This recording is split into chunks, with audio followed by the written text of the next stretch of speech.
Moi, je pense vraiment que tous les intervenants, les éducateurs, les gestionnaires devraient avoir de la formation sur l'éducation à la sexualité. Je pense que ça nous permet aussi d'avoir une base commune, des façons de parler, de se comprendre communes. Ouais. Pas de sieste pour les pros, le podcast pour les professionnels de la petite enfance.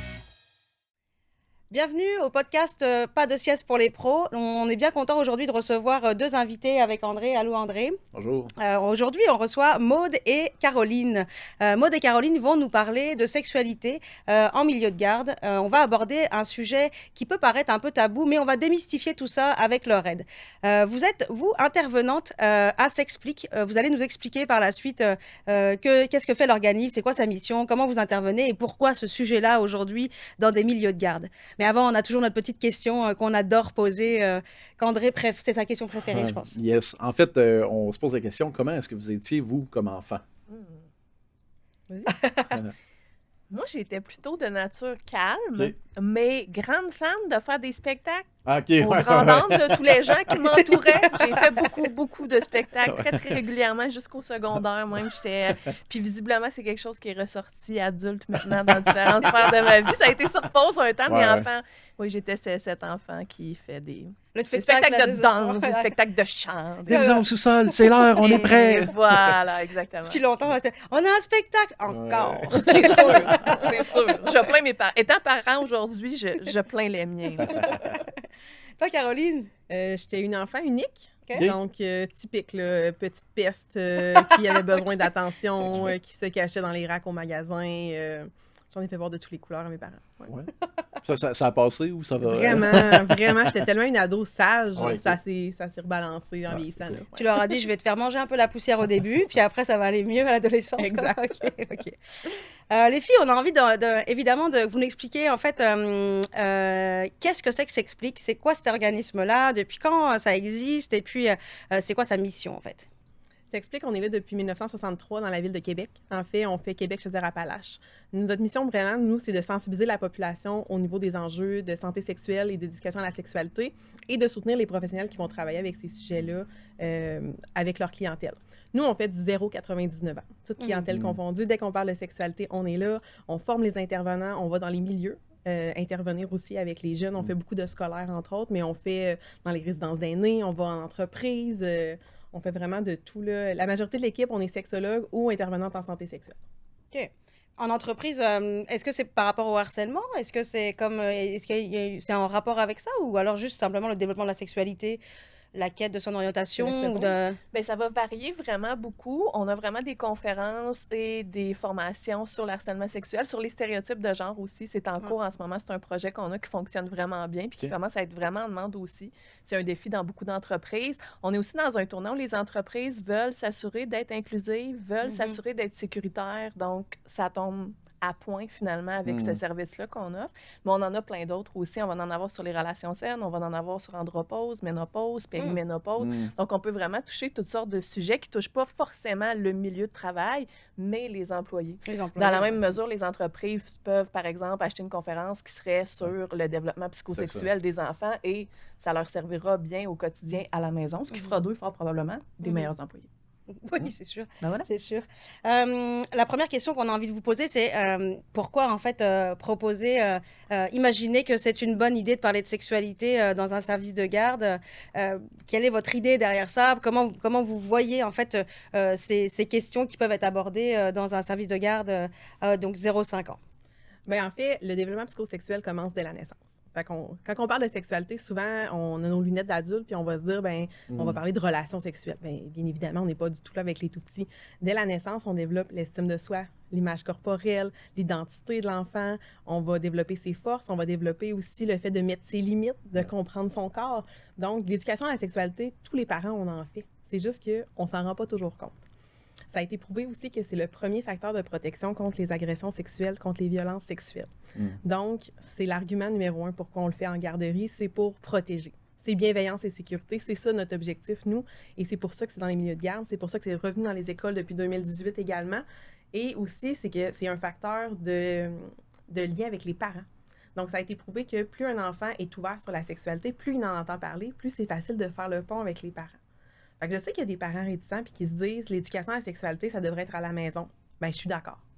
Mais ça devrait être à la garderie, à l'école aussi. On a un travail à faire en collaboration avec les parents, les milieux de garde, pour s'assurer que les enfants ont les bonnes informations et qu'ils se sentent bien en sécurité. Puis, tu sais, de mon point de vue, c'est des questions qui sont hyper épineuses pour certaines personnes. On n'a pas toutes la même ouverture, la même vision de ça. Puis, ça fait... Il y a souvent des gens qui sont complètement mal pris face à ces questions-là, ne savent pas comment répondre. Fait que, tu sais, d'arriver et d'outiller les gens qui travaillent dans le milieu avec les enfants, je pense que c'est super important. Puis, tant mieux que vous lanciez là-dedans. Là. C'est quoi vous le savez ou pas, nous on a des garderies, on s'en est déjà parlé, puis on avait déjà fait venir en fait dans une de nos garderies l'organisme Espace pour en fait démystifier tout ce qui était autour des abus, de comment on aborde la sexualité à travers, mais pas la sexualité mais les abus justement, en fait c'est différent, puis l'idée c'est justement de ne pas faire d'amalgame. C'est quoi les mythes que vous percevez d'ores et déjà en fait autour de la sexualité des enfants, contre quoi vous devez un peu vous battre pour casser un peu ces mythes-là, pour pouvoir mieux intervenir et mieux outiller?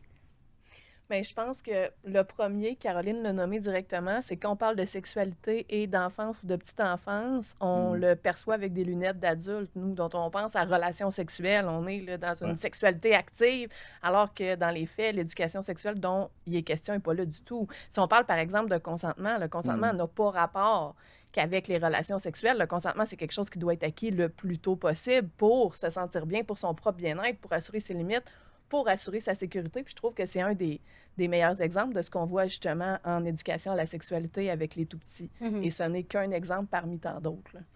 Qu'est-ce que ça veut dire concrètement pour un enfant? Tu l'as nommé que le comportement, si on veut la classe, mais des gestes qu'un enfant va, qu'on veut qu'il puisse être capable de... Là, je me rends compte, j'essaie de te mettre des mots dans la bouche. Là. L'exemple qui me vient en tête, c'est le fameux, là, viens faire un câlin à mon oncle, puis genre, même si mon oncle est super bien intentionné, puis tout ça, l'enfant, ça ne tente pas. On veut que nos enfants soient capables de dire, ben, tu sais quoi, ça me tente pas, puis ça me tente pas là, puis ça se peut que ça me tente plus tard, puis que ce soit complètement différent, puis de respecter ça, pas dire à son enfant, hey, il faut que tu y ailles, il t'a acheté un cadeau, encore, là, tu se rajoutes encore une couche, là, mais tu sais.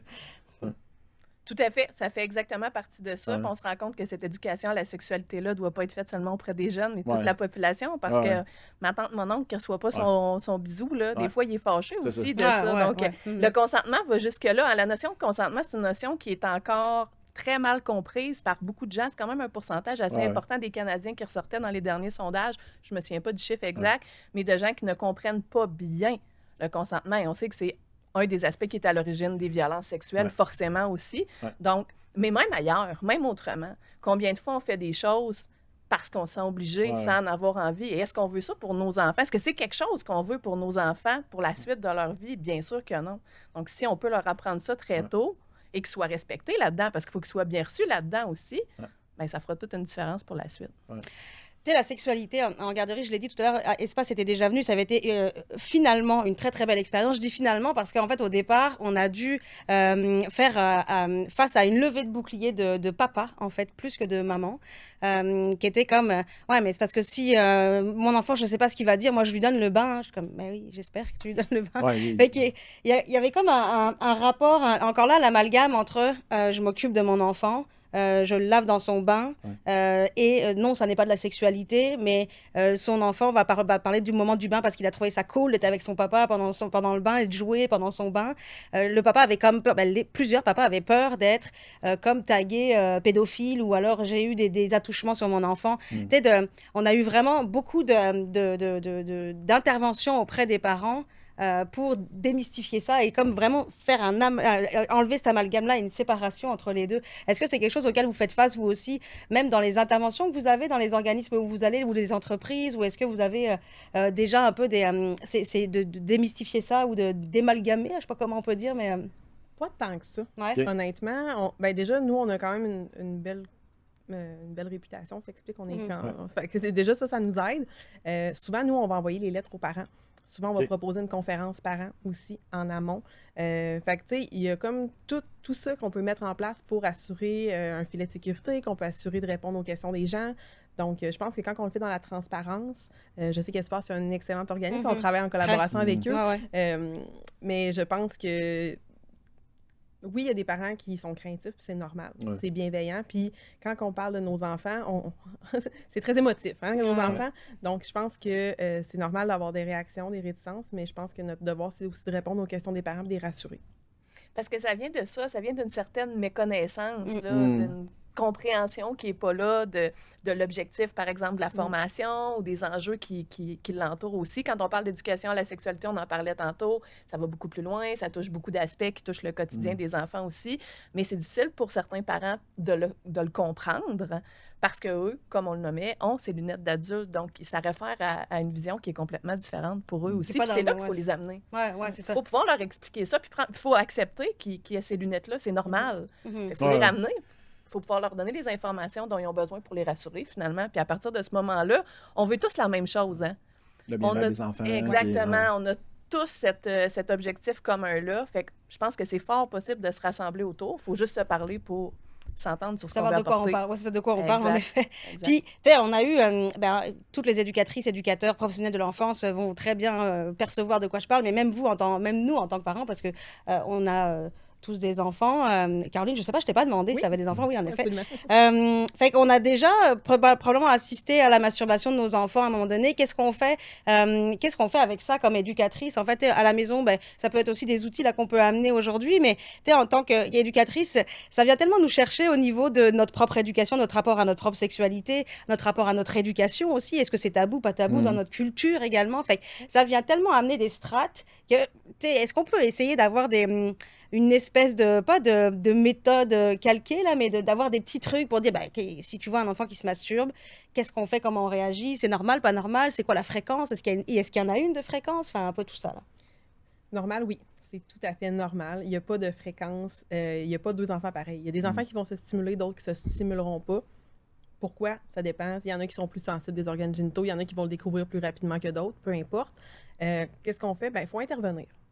De façon générale, parce qu'à la garderie, c'est pas le bon moment. C'est ça. Donc, ce qu'on recommande, c'est pas le bon moment. Si tu souhaites le faire, ça va être dans un milieu où tu vas être seul, dans un endroit où ça va être intime. On s'entend, si on parle d'un poupon qui est dans une couchette, bon, il n'y a pas d'intervention à faire. Mais dès qu'un enfant peut comprendre, on recadre, puis c'est important, je pense, d'avoir une belle collaboration avec la famille aussi. De dire, écoutez, ça arrive à la garderie, nous, on souhaite recadrer ça à la maison, êtes-vous confortable avec ça? De quelle façon vous l'amenez à la maison? Parce que si le parent à la maison chicane l'enfant, Ouais, c'est ça. faut quand même qu'on s'arrime. On peut pas chicaner l'enfant. C'est pas mal, la masturbation, c'est correct, c'est bien. Puis souvent, une chose qui est importante de comprendre, encore avec nos lunettes d'adultes, il n'y a pas de fantasme associé. Les fantasmes, ça arrive de façon très graduelle à la puberté. Très, très graduellement. Un enfant qui se stimule, c'est physiologique.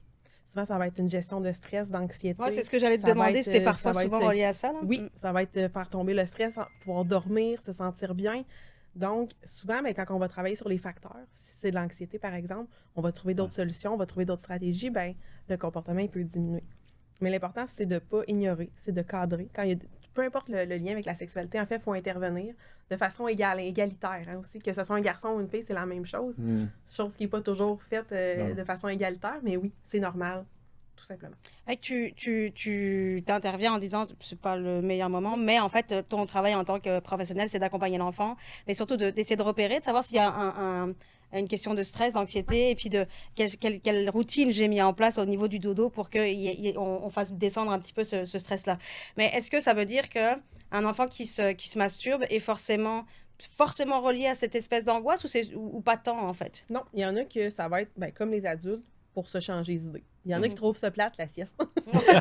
Puis ils vont faire de quoi Après, de le ils vont fun à la changer place. d'idée, mais- Exact. Il y en a que c'est vraiment pour se changer les idées, il peut avoir vraiment pour trouver une façon de s'apaiser, pour s'endormir. Il y en a que c'est pour une gestion de stress. Fait que ça peut être vraiment différents éléments. Quand on peut mettre le doigt dessus, on finit par trouver d'autres stratégies. Il y a des enfants que c'est plus préoccupant. Il y a des enfants que ça va vraiment être récurrent malgré les interventions. Des fois, c'est d'aller travailler la gestion des émotions et la gestion de l'anxiété avec un professionnel aussi, que ça peut donner un petit coup de pouce. Justement, c'est quoi le curseur?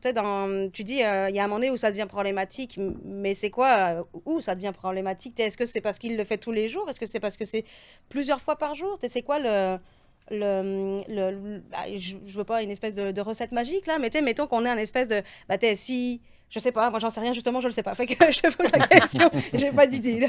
Un enfant que c'est très envahissant, que malgré les interventions, malgré les demandes d'arrêt, ça perturbe.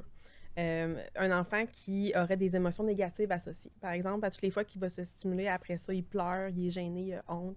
C'est plus des signaux d'alarme un petit peu. Un enfant qui le ferait, c'est ça. On y va vraiment à la compulsion au niveau des émotions. C'est là qu'on peut plus avoir un petit signal d'alarme. Mais sinon, un enfant qui va se stimuler dans sa couchette ou à la garderie, si ça ne dérange pas les autres, on essaie de calmer, qu'il fasse ça dans son coin. Mais encore là, ils sont petits, encore à la garderie. C'est sûr qu'au dernier cycle, là, vers 4-5 ans, on peut essayer de cadrer plus, mais je pense que c'est un beau travail de collaboration avec les parents encore là. Comment, les gens, en général, évitent des conversations difficiles. Ouais. Dire à un parent qu'un enfant se masturbe à la garderie puis qu'on l'a juste recadré pour dire trouve le bon moment, le bon lieu pour le faire. Ça peut être intimidant pour les gens d'actionner là-dessus. Qu'est-ce que tu donnes comme conseil pour les gens qui se retrouvent dans ces situations-là puis qui veulent bien faire, ils veulent être capables d'avoir la communication, mais savent que ça peut être très sensible? Bien, je pense que déjà, si on a une belle communication de base avec les parents, la sexualité, c'est censé être un sujet comme un autre. Il y a une différence entre sexualité et intimité quand même, mais la sexualité devrait être un sujet qu'on soit à l'aise d'aborder. Fait que, si on l'amène comme n'importe quel autre sujet, pas obligé de mettre des gants blancs non plus, puis dire, écoutez, j'ai quelque chose à vous dire, je suis mal à l'aise. Écoutez, votre enfant s'est stimulé aujourd'hui à la garderie, j'ai recadré tout simplement, puis de faire attention aux mots. On peut utiliser masturbation, stimulation, c'est la même chose. Mais j'ai envie de vous dire, le plus parent... la stimulation, Ben, c'est la même chose, mais le parent va peut-être plus sursauter si on utilise masturbation que d'autostimulation. Petit truc comme ça, souvent ça va mieux c'est passer. des mots qui sont moins stigmatisés, mettons. Ça heurte moins, effectivement, mais bon, moi je pense que ça serait ça, de vraiment d'y aller de façon transparente. Puis tu parlais de la différence entre sexualité et intimité. J'aimerais ça un peu t'entendre là-dessus pour justement faire la différence pour les gens qui nous écoutent. Oui, parce que c'est drôle, on avait cette question-là ce matin justement d'une maman quand on est allé faire une conférence. La sexualité, c'est un sujet comme un autre. La sexualité, on peut en parler, on fait de l'éducation à la sexualité, on démystifie la sexualité, on s'informe, mais notre intimité, ça nous appartient. Donc, nous, on parle de sexualité, c'est notre travail, mais on ne parle pas de notre sexualité. Avec les enfants, ils peuvent parler de leur corps, ils peuvent parler de leurs différences, de leur goût. Par exemple, tes parties intimes, elles t'appartiennent. Oui, c'est comme n'importe quelle partie du corps. Tu dois être capable de les nommer, de les respecter, de les comprendre. Par contre, tu dois aussi les protéger. Donc, il y a vraiment une différence entre la bulle de l'intimité qui t'appartient à toi et le sujet social qui est la sexualité pour lequel tu as des questions. Donc, rapidement, là, en 2-3 minutes, ça serait ça. Puis la sexualité, c'est super large. Ça comprend vraiment l'estime de soi, les dimensions sociales, culturelles, alors que ton intimité, elle t'appartient qu'à toi. Donc, c'est vraiment quelque chose qui est plus proche. C'est une dimension moins sociale, en fait. Puis tu parlais des stigmates sur les mots, etc. J'ai mon fils qui a 10 ans maintenant, puis quand on prononce le mot pénis, il est toujours en train de faire comme ça parce que c'est drôle pour les enfants, etc. Puis en fait, on a comme inculqué aussi à nos enfants d'utiliser un autre mot que pour les parties génitales, pour le sexe, pour le pénis, la vulve, etc. Parce que ça désexualise un petit peu pour l'adulte de dire « Ah bah c'est ta fleur, ton truc, je sais pas quoi ». Enfin, je sais pas comment ça s'appelle dans la vie des gens là, mais fait que est-ce que ça c'est aussi une moins bonne pratique en tant que professionnel à la maison? Chacun décide de ce qu'il veut faire, mais au niveau des éducateurs, éducatrices, est-ce que on devrait donner ces mots-là, ou alors est-ce que on doit juste respecter ce que dit l'enfant, et puis c'est quoi la meilleure façon de se positionner là-dessus sur les mots utilisés en fait? Définitivement, en tant que professionnel, il faut utiliser les vrais mots. Puis c'est drôle parce que ce matin, justement, il y a une maman qui disait, moi, le médecin de mon enfant, c'est un urologue, puis il dit pinou. Je me disais, mais pourquoi? Je peux comprendre que peut-être que, comme Maud m'apportait la nuance, peut-être que le médecin ne veut pas rendre l'enfant mal à l'aise. Je comprends. Par contre, c'est les vrais mots. Un coude, c'est un coude, un genou, c'est un genou. Ça permet, premièrement, de mieux respecter ton corps, de mieux le comprendre, mais aussi de mieux dévoiler en cas d'agression sexuelle. Donc, le fait d'utiliser une liste d'épicerie pour parler de nos parties intimes, alors que le reste du corps, c'est pas ça, ça stigmatise, puis ça montre un malaise adulte, en fait. C'est un malaise qu'on va transmettre aux enfants. Puis, je suis pas surprise, quand on va dans les classes, puis des fois, on demande c'est quoi les parties intimes.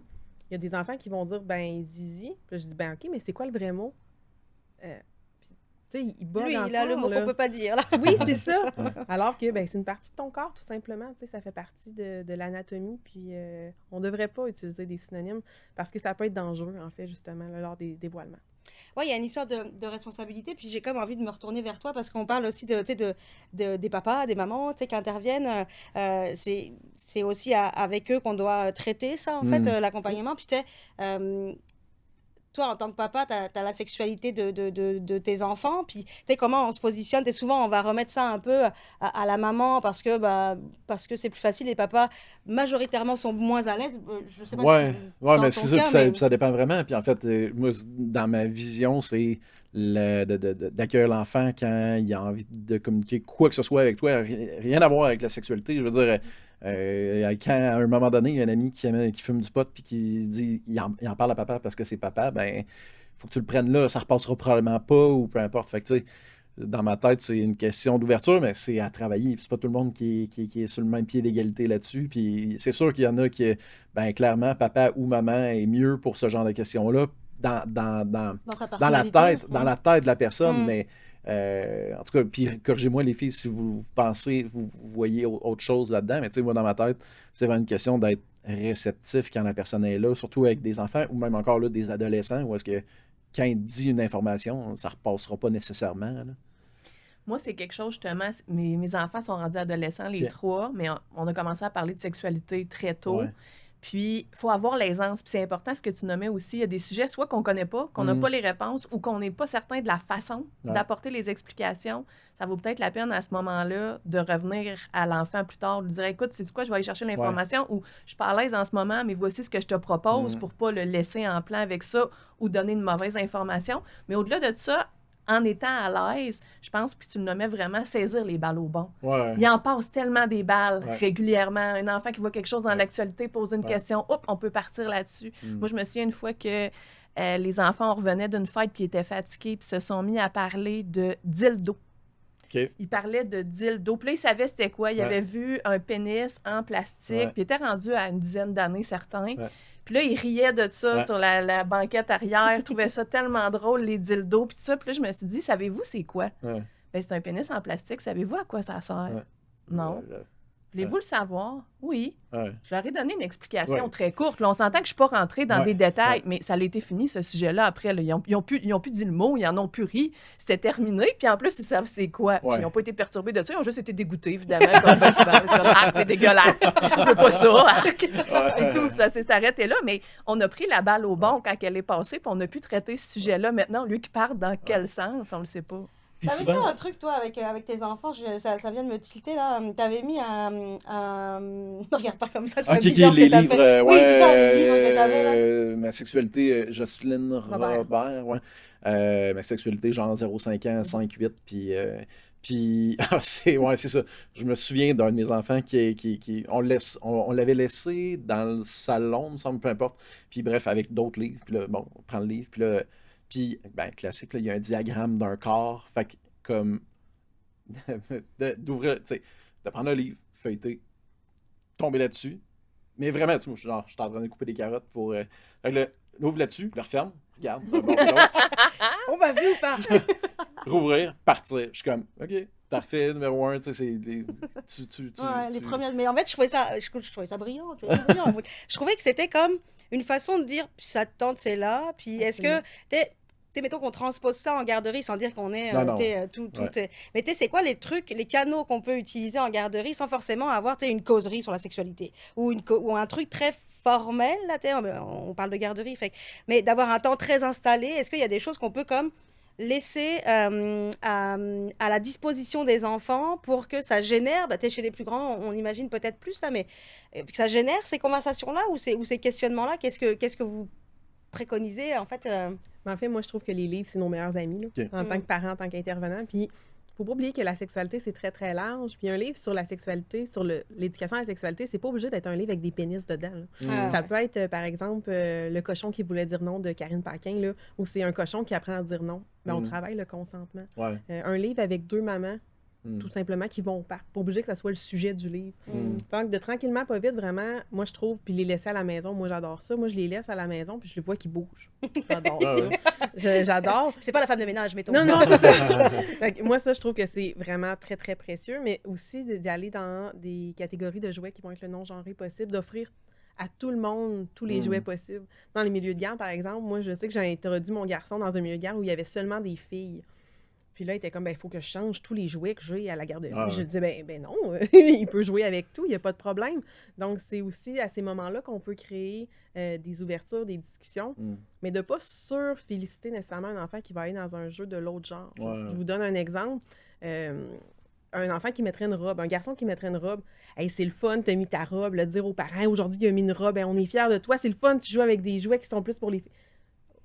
Oui, c'est le fun, tu peux le nommer, mais c'est pas... Comme le reste. Comme le reste, c'est un jouet, c'est un jeu, tu sais, tout simplement.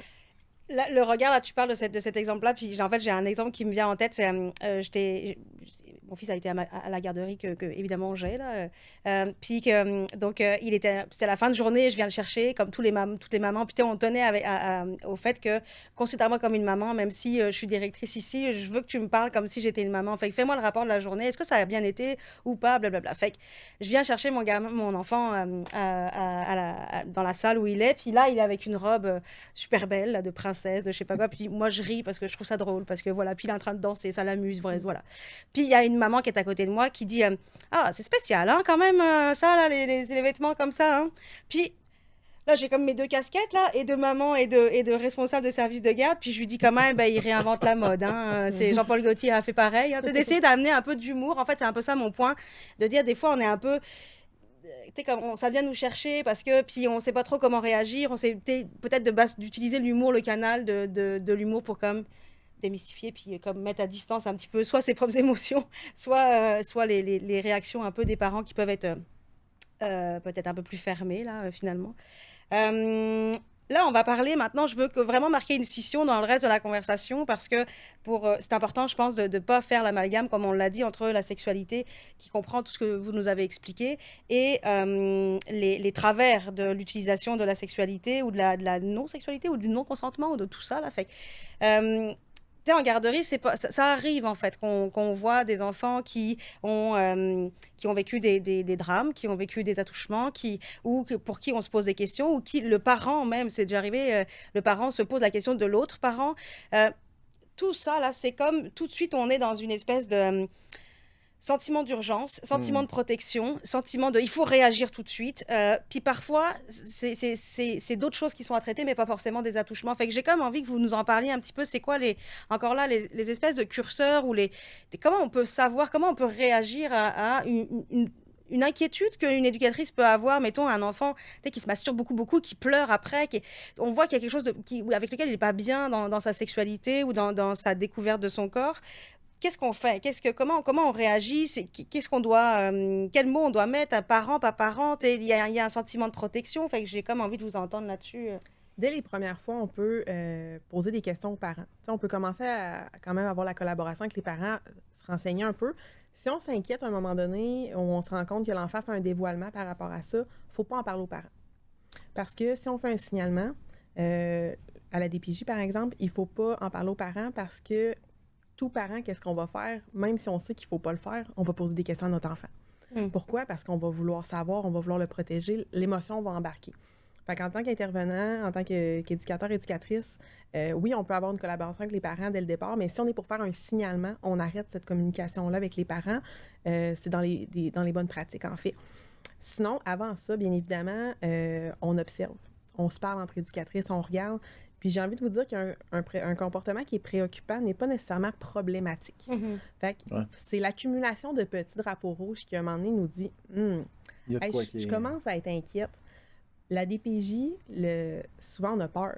En tant qu'éducateur, éducatrice, on n'aime pas ça. Il n'y a personne qui aime ça appeler là. Oui, non, pas tant. Non, c'est ça, nous autres non plus. Mais il y a une ligne conseil aussi qui peuvent aller. Puis il ne faut pas oublier que si on ne dévoile pas, si on ne porte pas plainte ou on ne met pas nos soupçons, nos inquiétudes de l'avant, bien, s'il y a d'autres gens qui ont des inquiétudes aussi puis qui ne vont pas de l'avant, il n'y aura jamais de cumulatif pour aller aider l'enfant. Fait que, en cas de doute, appelons.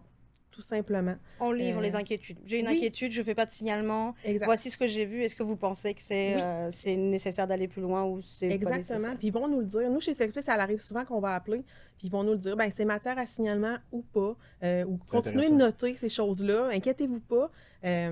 Ou gardez l'œil, des choses comme ça. Parce qu'en fait, si on pense que dans une certaine mesure, c'est à notre bon jugement de dire c'est quand que faut que je lève le flag ou tout ça, mais c'est intéressant de savoir qu'il y a un soutien possible avec, avec cette ligne-là de la DPJ, vraiment intéressant. Puis le signalement aussi, il faut comprendre que c'est pas parce qu'un signalement, par exemple, est retenu. Bien, premièrement, il y en a qui seront juste pas retenus. Oui, absolument. Fait que même si on signale, c'est possible que ce soit pas retenu. Et même si c'est retenu, là, ça veut pas une trappe qui se referme sur le parent. Là. Il y a une investigation qui est faite pour voir qu'est-ce qui se passe. Des fois, on se rend compte que finalement, il n'y a pas matière à poursuivre. D'autres fois, ben, il faudra peut-être des outils pour le parent. Souvent, on a la croyance que quand on fait un signalement à DPJ, ça va finir avec des enfants qui sortent de chez eux. C'est pas du tout comme ça que ça fonctionne. La DPJ, leur objectif, c'est d'assurer le bien-être des enfants. Et on sait très bien que c'est avec leurs parents, dans le meilleur des mondes, qu'ils vont avoir ce meilleur bien-être-là. Fait qu'il faut vraiment les percevoir comme des alliés en tant qu'éducateurs et éducatrices pour nous aider dans cette démarche-là, justement. Le podcast Pas de sieste pour les pros vous est présenté par Mangrove Petite Enfance, le logiciel de gestion qui vous permet de vous libérer du temps pour vous concentrer sur ce qui compte vraiment. Ça reste quand même grosse nouvelle. C'est la communication qui va beaucoup aider, finalement. Et oui, surprise! C'est ça. En tant que parent, on l'a un peu abordé tout à l'heure là, sur le côté il faut communiquer avec le parent, c'est important, de démystifier tout ça, etc. Est-ce que vous avez rencontré beaucoup des parents, je sais, vous allez nous parler un peu d'une offre que vous allez développer aussi dans les différentes gardes, pour les services de garde en fait, et CPE et milieux familiaux, mais est-ce qu'il y a des parents qui sont, que vous avez rencontrés qui sont comme un peu... pas réfractaires ou alors très très emballés par l'idée, ou alors c'est quoi je suis curieuse de savoir c'est quoi dans la ville de Québec actuellement, est-ce qu'on a plus tendance à dire bon...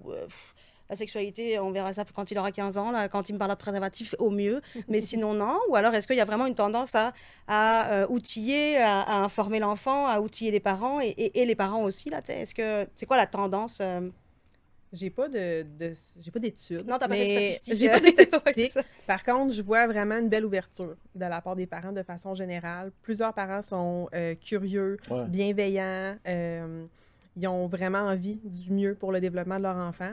C'est sûr qu'il y en a qui ont peur, il y en a qui ont des réticences, il y en a qui ne comprennent pas, des enjeux culturels aussi parfois, qui arrivent. Puis il y en a pour qui leur culture, l'éducation à la sexualité devrait être à la maison. Puis c'est correct, c'est comme ça qu'ils ont appris ça aussi. Mais c'est de les informer, encore une fois, de la façon qu'on le fait, puis de façon bienveillante. Mais de façon générale, les parents sont de plus en plus eux-mêmes conscientisés sur le consentement, entre autres. Donc, ils veulent le bien-être de leurs enfants, ils comprennent que ça passe par là. En général, ça va bien. En général, on a une belle collaboration. J'ai une dernière question qui terrain, puis après on pourra tranquillement aller vers la fin de cette entrevue. Mais ça a déjà arrivé dans les garderies, dépendamment de comment elles sont faites d'un point de vue architecture, mais souvent il y a des toilettes qui sont partagées. Puis parfois c'est le moment de la routine après le repas et la routine pour aller au dodo. Puis là ils se lavent les mains, ils font leur pipi, ils font leur truc. Puis on s'entend qu'à ce moment-là, c'est pas porte ouverte à toutes les fenêtres là, mais il y a un peu de ça quand même. C'est comme tout le monde est là, puis ils font leur file, leur petit train avant d'aller à la toilette. Puis, mais ça génère parfois des enfants qui vont découvrir le sexe de l'autre, Puis parfois, ça peut aussi comme perturber un enfant, ou alors un enfant qui est un petit peu trop curieux, je dirais, entre guillemets. Comment on gère ça? Est-ce que absolument il faut comme... fermer les toilettes et c'est ça que vous recommandez parce que c'est l'intimité, etc. On parle pas de sexualité, mais là d'intimité. Ou alors, non, mais on reprend ça comme vous l'avez nommé avec les différents outils et le vocable du corps, etc. Dans un monde idéal, c'est sûr que je pense qu'une toilette fermée pourrait être idéale pour protéger l'intimité. Encore là, c'est pas tout le monde, effectivement, qui a cette possibilité-là. Mais le plus possible, je pense que ça serait de respecter l'intimité des amis. Fait que peut-être de mettre un rideau, d'expliquer, d'attendre chacun son tour. Si jamais on se voit ou on est curieux ou on joue au docteur, c'est pas la fin du monde. Ça fait partie du développement psychosexuel normal. C'est juste qu'il faut quand même intervenir, encadrer pour expliquer que ça reste l'intimité. Fait que je pense que c'est la même chose autant que les parents aussi. Des fois, on me dit à partir de quel âge il faut que je cogne avant d'entrer dans la chambre de mon enfant? Dès que tu commences à te poser la question, j'ai envie de te dire tout simplement. T'as peur de voir quoi? C'est un peu ça la question. En fait, sa chambre, c'est sa bulle d'intimité. C'est important. Puis, ça peut être dès la couchette, en fait, là, de cogner. Hey, maman s'en vient, j'ouvre la porte, pourquoi pas? Tu sais, Ouais. dans le fond, c'est le Intéressant. préventif le plus possible. On Super. arrive à la fin, ouais, de l'entrevue, puis on aurait quelques questions encore à vous poser. En fait, moi, j'irai avec. On terminera avec les ateliers là, que vous êtes en train de développer. Question de fin pour closer un peu l'entrevue avant ça. On veut que ce soit que les entrevues qu'on fasse avec les invités qu'on a, ce soit applicable pour les gens qui sont sur le terrain, qui puissent être capables de retirer. Quelqu'un qui serait dans un rôle de gestion dans une garderie, puis qui serait nouvellement dans un rôle de gestion, que ce soit directrice adjointe, directrice, peu importe, là, un rôle de coordination, qu'est-ce que vous conseilleriez par rapport à tout ce qu'on a discuté, là, de la sexualité, l'intimité, tout ça, qu'est-ce que vous conseilleriez à quelqu'un qui commence dans ce genre de rôle-là? Je vais te laisser aller là-dessus, ça. Moi, je pense vraiment que tous les intervenants, les éducateurs, les gestionnaires devraient avoir de la formation OK. sur l'éducation à la sexualité. Je pense que ça nous permet aussi d'avoir une base commune, des façons de parler, de se comprendre communes. Ouais. Moi, je pense que c'est vraiment essentiel que ça devrait être aussi chez les médecins, là. C'est une base Ouais. d'information. Tu sais, je pense que quand on travaille avec l'humain, la sexualité n'est pas très loin pour Ouais. tout le monde. Je pense que c'est Intéressant. d'avoir vraiment des balises claires aussi, des protocoles clairs avec les employés. Donc, Ouais. tu sais, si telle situation arrive, Qu'est-ce qu'on fait? qu'est-ce qu'on fait? On traite les enfants de la même façon, hein. Il y a ça aussi, garçon-fille. Un garçon qui va baisser son pantalon pour montrer son pénis, il n'y aura pas la même réaction que si c'est une petite fille qui lève sa jupe pour montrer sa vulve. On est encore là-dedans en 2025, donc je pense d'avoir des protocoles en tant que gestionnaire, ça peut être une bonne idée. Le plus possible même d'en avoir, parce que, tu sais, on s'entend qu'on est toujours influencé par notre éducation, notre histoire, nos valeurs, tout Ouais. ça. Puis ça influence tout ce qu'on fait, mais Ouais. la sphère de la sexualité est encore plus sensible. Donc, on va même donner des outils qui sont super intéressants à notre personnel. Si on fait ça, on va leur dire, hey, tu sais-tu quoi? Tu peux mettre là, le petit côté qui vient te trigger, là, qui Ouais. est compliqué pour toi par rapport à ta propre vie. Voici la procédure à suivre. Ouais. Tu peux tasser ça de ta tête. Tu n'as pas à te poser toutes ces questions-là qui ont rapport à toi-même Ouais. pour te concentrer sur l'intervention que tu as à faire seulement. On pense des fois qu'on n'a pas de billet, mais on a tous un billet. Absolument. Tu sais, On en a plein. ouais, puis c'est ça. Puis pas un, on en a plein, là, effectivement. Là, je l'ai tourné vers quelqu'un qui serait nouvellement gestionnaire, quelqu'un qui est gestionnaire depuis 10, 15, 20 ans. Qu'est-ce que vous conseilleriez par rapport à ça? Bien, c'est la même chose, c'est de Ok. revoir. Tu sais, nous, on donne une formation actuellement justement au personnel décisionnel dans les entreprises, entre autres, Ouais. sur le harcèlement sexuel, mais aussi sur l'inclusivité en général. Ok. Et je dis pas que c'est cette formation-là qui est applicable, Non, je mais comprends. l'idée que même si une entreprise existe depuis 20 ans, dans les faits, la science évolue, Ouais. la culture évolue, la façon de faire évolue, on en sait de plus en plus. Donc, il faut se mettre à jour. Il faut questionner nos politiques, il faut questionner nos procédures, il Ouais. faut s'assurer qu'on s'entend tous sur la façon dont on veut fonctionner. Il faut même réfléchir à nos valeurs. Dans certaines formations que je donne, je leur demande, c'est quoi vos valeurs ici en tant qu'école, en tant qu'entreprise? Et est-ce que ces valeurs-là qui sont importantes Ouais. pour vous, j'en conviens, sans doute, est-ce que vos politiques sont arrimées Ouais. avec? Est-ce que tout ça fait du sens ou non? Puis souvent, on se rend compte qu'on s'est assis sur beaucoup de procédures, de toutes sortes de choses Ouais. qui méritent d'être revisitées pour qu'on soit inclusif, pour qu'on soit, j'oserais dire, au goût du jour, mais en matière de respect et d'inclusion aussi. J'ajouterais aussi, je pense que quand on a des enfants des communautés culturelles différentes, je pense que c'est notre responsabilité aussi de s'informer un peu. C'est intéressant, ça. c'est pas juste à eux de nous informer, Ouais. mais c'est à nous de s'informer aussi, parce que s'il y a des biais culturels, des enjeux pour Ouais. s'assurer d'une belle collaboration, s'assurer qu'on puisse comprendre les deux côtés de la médaille pour vraiment le bien-être des enfants. Puis ça amène des échanges parce que je me souviens d'une situation où est-ce qu'il y a des cultures où est-ce que je demande la place du garçon n'est pas la même que la place de la petite fille dans la gestion de la famille, carrément. Ben, si tu es capable au moins de comprendre le point de vue qu'eux autres ont, le bagage, le biais qu'ils ont en arrivant. Ouais. Puis ça permet aussi d'avoir de la conversation, de dire je te respecte là-dedans. Il faut que tu comprennes qu'ici, c'est pas exactement comme ça qu'on fonctionne, puis je veux que tu comprennes pourquoi, puis pourquoi on agit de telle manière. C'est intéressant. Merci. Merci d'avoir fait L'entrevue. l'entrevue. Merci. Ah, ouais, Est-ce que vous vouliez finir avec une petite explication sur le... mot de la très envie. Non, Non, non, mais non. moi, il faut qu'on le fasse. Je trouve que Ouais. c'est important, mais je pense que tu pourrais l'apporter mieux que moi. Là. Sur le 3 heures, tu sais, moi, je suis la chargée de projet là-dedans. Mais tu sais, Explique-nous Audrey, ton tu vas rôle en justement en parler. mode, en fait, là, dans ce projet-là de développement de formation, puis après peut-être que tu pourrais nous expliquer un peu plus la formation en elle-même là. Oui, donc on a développé une formation en intervention finalement en garderie, en CPE pour la petite enfance, pour permettre justement aux éducateurs, aux éducatrices d'avoir des outils pour intervenir dans tout ce qui est contexte en lien avec la sexualité chez les enfants. Moi, j'agis en tant que chargée de projet dans ce dossier-là. C'est pas moi qui ai monté la formation. C'est pas impossible que je la donne dans l'avenir, mais pour l'instant, c'est Caroline qui s'en occupe et qui pourra vous en dire plus justement un peu sur son contenu. Toi, c'est toi qui prends le téléphone et qui dit tiens, je pourrais te proposer éventuellement ce projet-là, etc. C'est toi qu'on appelle ou c'est Caroline? C'est moi la fille au téléphone. C'est toi la fille au téléphone. C'est moi la fille au C'est bon, téléphone. parfait. Puis après, c'est Caroline qui prend la POC. C'est ça que je comprends? Tout à fait. Travail d'équipe. Oui, exactement. Grand travail d'équipe. C'est bon. En fait, nous, on travaille sous forme de 3 blocs. Donc, bloc savoir, tout ce qui est au niveau des connaissances, développement psychosexuel, tout ça. Savoir-être. Hein, on parlait avec tantôt un petit bout d'introspection, d'être capable de faire une distanciation entre nos biais, nos valeurs, nos stéréotypes. Et finalement, bien évidemment, le savoir-faire. Concrètement, si une situation me préoccupe, si je reçois un dévoilement, si j'ai une question, comment est-ce que je peux répondre, tout ça.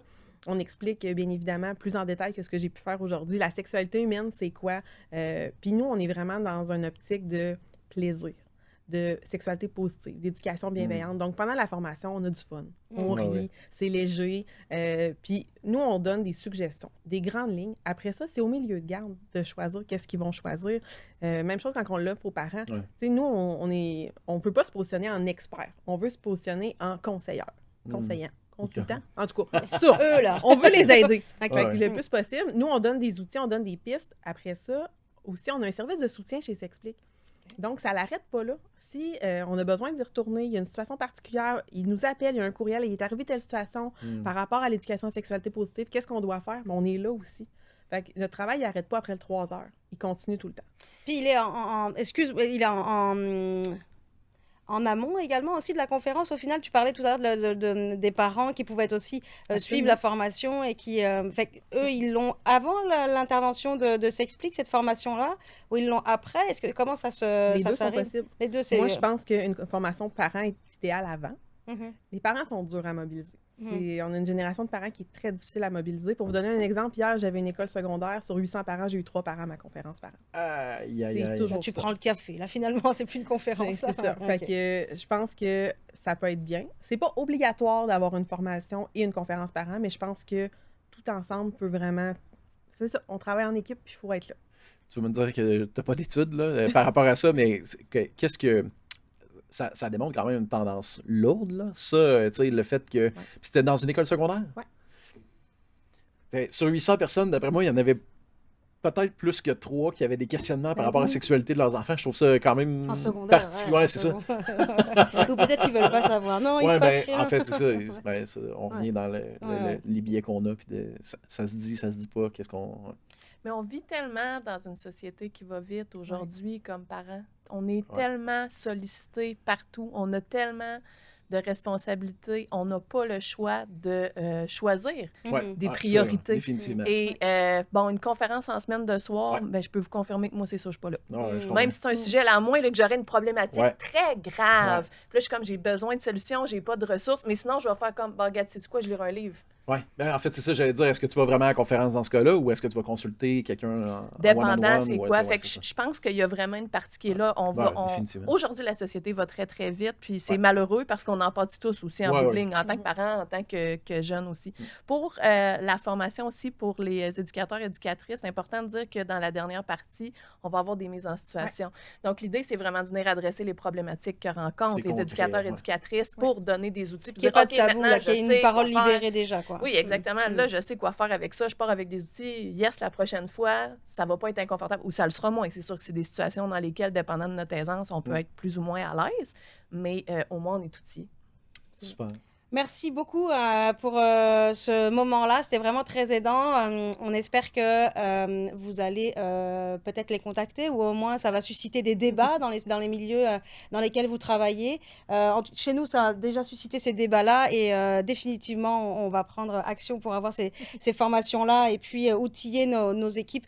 Vous le savez, S'explique. J'imagine qu'il y a un site internet pour pouvoir vous joindre, une page Facebook. Tout à fait. Vous pouvez joindre Maude et son équipe, Caroline, qui va pouvoir intervenir par le site internet ou par les réseaux sociaux. Et puis nous, en ce qui nous concerne, vous le savez, on est sur toutes les plateformes et vous pouvez nous suivre là où ça vous chante. Alors à bientôt et merci d'avoir écouté Pas de sieste pour les pros. Merci beaucoup. Le podcast Pas de sieste pour les pros vous est présenté par Mangrove Petite Enfance, le logiciel de gestion qui vous permet de vous libérer du temps pour vous concentrer sur ce qui compte vraiment.